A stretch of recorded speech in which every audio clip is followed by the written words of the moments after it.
சுவையான உளுத்தம் பருப்பு தொகையல் எப்படி செய்யறதுன்னு பார்க்க போறோம்.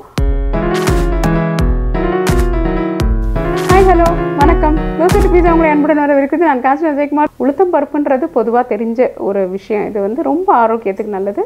அதை தவிர குழந்தைகள் வந்து இந்த உளுத்தம் பருப்பை வடையாக மட்டுமே சாப்பிட்டுட்டு இருக்காங்க. இதை இன்னும் கொஞ்சம் கூட மாற்றி எப்படி கொடுக்கலாம் அப்படின்னு யோசிச்சிங்கன்னா ஒரு நல்ல தொகையல் செஞ்சு கொடுக்கலாம். வாங்க அந்த அருமையான தொகையல் எப்படி செய்யறதுன்னு பார்க்கலாம். இந்த உளுத்தம் பருப்பு தொகையலுக்கு முதல்ல நம்ம என்ன பண்ண போகிறோம்னா, உளுத்தம் பருப்பை மிதமாக வறுத்து எடுத்துக்க போகிறோம். அதாவது மிதமான தீயில் வச்சுக்க போகிறோம். சிறிதளவு நம்மளுக்கு நிறமாற்றம் ஏற்பட்டோன்னா அதை எடுத்துகிட்டு போகிறோம். இதில் எண்ணெய் சேர்க்க போகிறதில்ல. எண்ணெய் சேர்க்காமல் உளுத்தம் பருப்பை நம்மளுடைய பாத்திரத்துக்கு முதல்ல மாற்றிக்கலாம். பார்த்திங்களா, ஒரு மெலிதான மாற்றம், சிறிதளவே வந்து இதில் ஒரு நிறமாற்றம் ஏற்பட்டிருக்கு. இப்போ நம்ம இதை அடுப்புலேருந்து எடுத்துடலாம். இப்போ நம்ம என்ன பண்ணலான்னா, காய்ந்த மிளகாய் மற்றும் புளியை லேசாக வறுத்துட்டு இது கூட தேங்காய் பூவையும் சேர்த்து வறுத்து எடுத்துக்கலாம். காய்ந்த மிளகாயின் அளவு வந்து 4 போட்டிருக்கேன். அது உங்களுடைய குடும்பத்தின் காரத்துக்கு ஏற்ற மாதிரி நீங்கள் குறைக்கவோ கூட்டவோ சேர்த்துக்கலாம். தேங்காய் பூவை சேர்த்துடலாம்.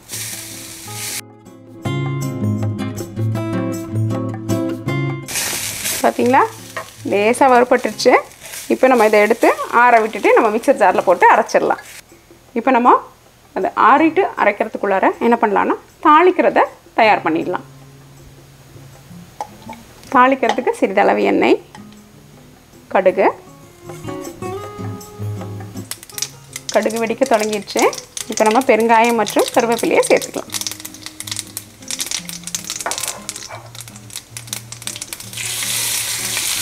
இப்போ நம்ம மிக்சர் ஜாரில் வறுத்த உளுத்தம் பருப்பை சேர்த்துக்கிறோம்.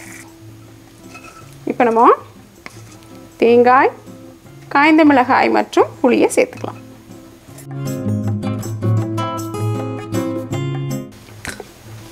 தேவையான அளவு உப்பு சேர்த்துக்கலாம். இப்போ இதில் ஒரு முக்கியமான கருத்து நம்ம என்ன கவனிக்கணும்னா, இப்போ தண்ணியே சேர்க்காம வெறும் உலர்ந்த பொருட்களை மட்டுமே நம்மளுடைய மிக்சர் ஜாரில் போட்டு அரைச்சிக்கலாம். அதாவது ஒரு சுற்றினீங்கன்னா என்ன ஆகும், ஓரளவுக்கு கலந்துக்கும். அதுக்கப்புறமா சிறிதளவு கொஞ்சம் கொஞ்சமாக தண்ணி ஊற்றி இதை நம்ம அரைச்சிக்கலாம். இப்போ பார்த்தீங்களா, இந்த பக்குவத்தில் அரைஞ்சிருக்கு. இப்போ நம்ம கொஞ்சம் கொஞ்சமாக தண்ணி சேர்த்து இதை அரைக்கலாம்.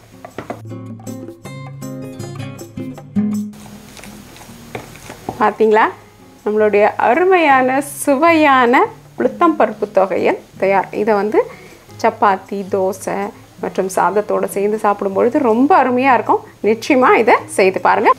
இப்போ நம்ம தாளித்ததை சேர்த்துக்கலாம்.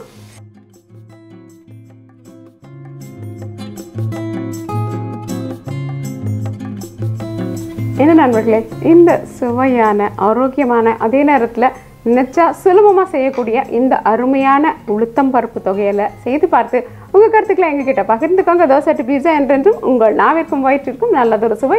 இந்த வீடியோ உங்களுக்கு பிடிச்சிருந்தா லைக் ப்ரெஸ் பண்ணுங்கள். தோசை டு பீஸாக்கு மறக்காமல் சப்ஸ்கிரைப் பண்ணுங்கள். இந்த சப்ஸ்கிரிப்ஷன் முற்றிலும் இலவசம் மற்றும் உங்களுடைய பிரின்சிபல் ரெசிபீஸ்க்கு dosa2pizza.com விஜயம் செய்யுங்கள். நன்றி, வணக்கம்.